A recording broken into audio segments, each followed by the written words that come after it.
At nandito na naman tayo ulit sa ating no contact update for today, March 2, 2026. You know the drill. Pwede nyo isipin yung person na yan kung may specific person on mind at curious kayo malaman no, kung may feelings pa yan for you, nasa thoughts pa ba yan kayo or kayo ito no, na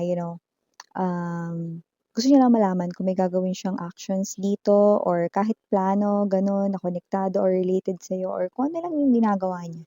Real-time energies, no? Tapos, i-resume back nyo na lang yung reading na ito, no? Okay? Pagtapos ninyo siyang isipin, okay? Para naman sa mga gusto lang tumambay, curious lang, no? At gusto lang makinig, tara rito, alamin natin ang energy ng person na yan.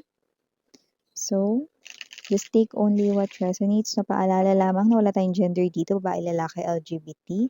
And hi sa ating mga new viewers. My name is Yan. Welcome. Puyaters, Istambayers, thank you so much. Nandito na naman kayo. Resonate man or hindi, lagi daw silang nandito. No? Yan. Pwede namang matulog. Matulog muna kayo. Yan o. So, tignan natin. Okay, real-time energies. Hindi niya energies bukas, hindi rin energies kahapon. Energies niya ngayon. Yan. Sa mga oras na ito. Yan ang ating alamin. Maraming salamat, Angel Guides, Archangel Michael. Is this person here still thinking about collective? Is this person here has remaining feelings for collective? Is there any plan or actions itong tao na ito for collective?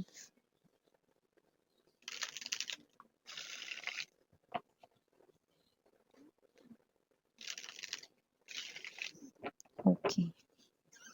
So, let us see.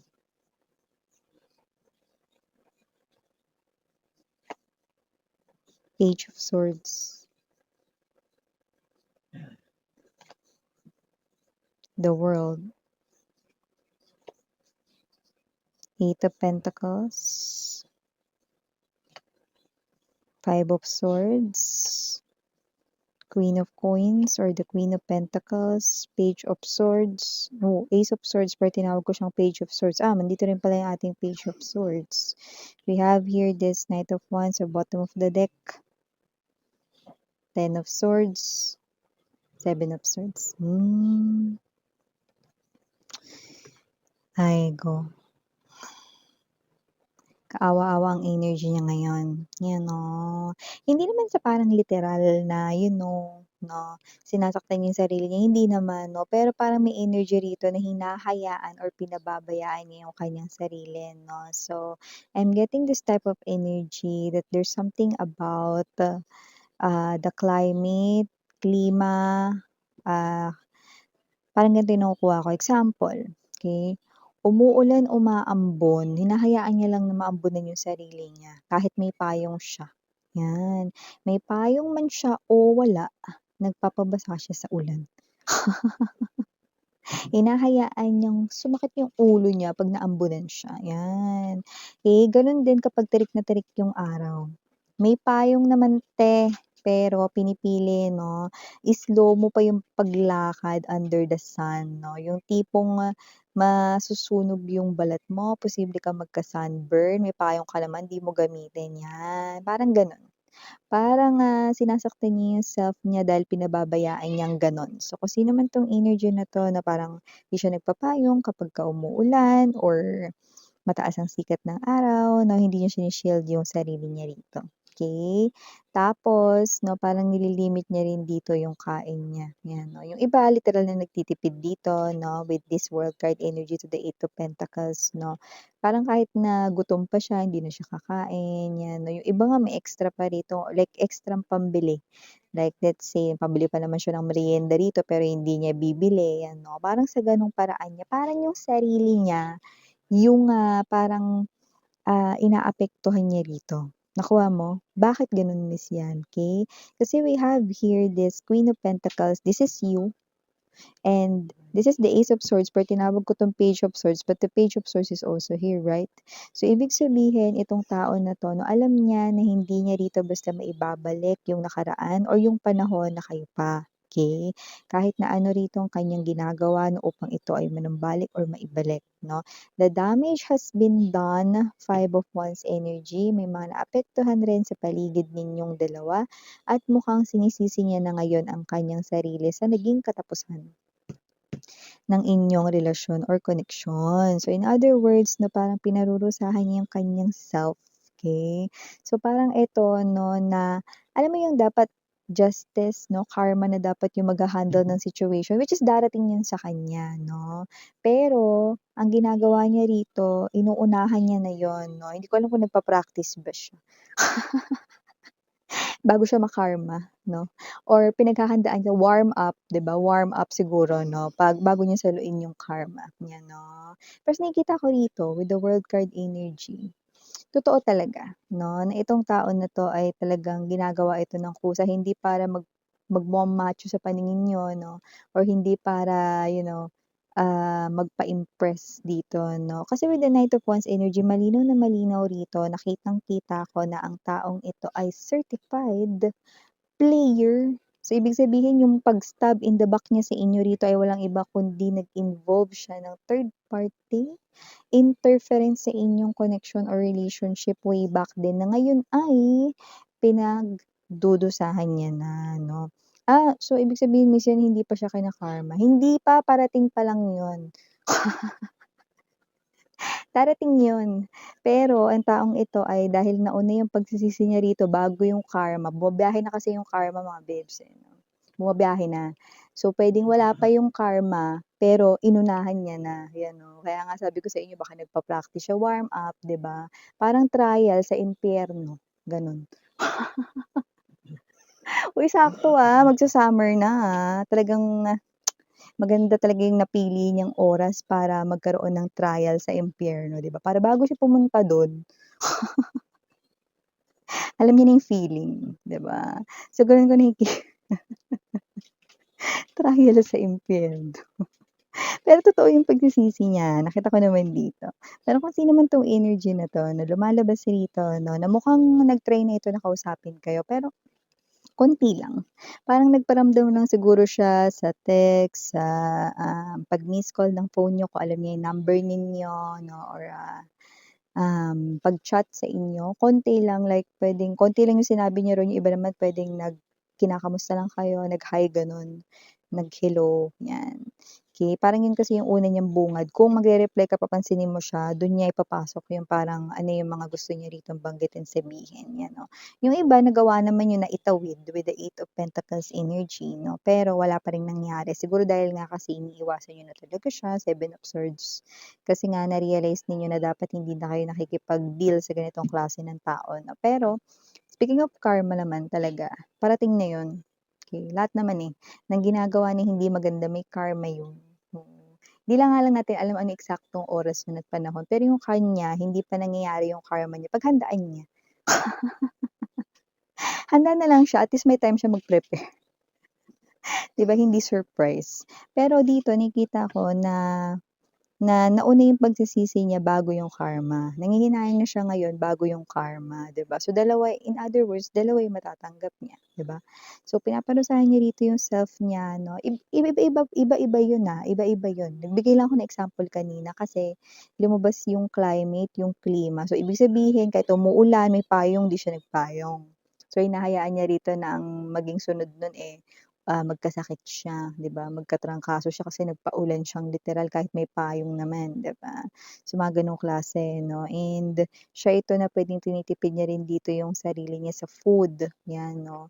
So yun din yung way niya para parusahan yung sarili niya rito 'no, or mag-sacrifice, 'yan. Okey. So maliban diyan, nakikita ko rin dito na nakikita niya na kayo ngayon bilang Queen of Coins. Ang ganda nito kasi itong energy na ito, ibig sabihin nakikita niya na kayo ngayon bilang someone na dapat ay hindi niya sinayang, 'yan.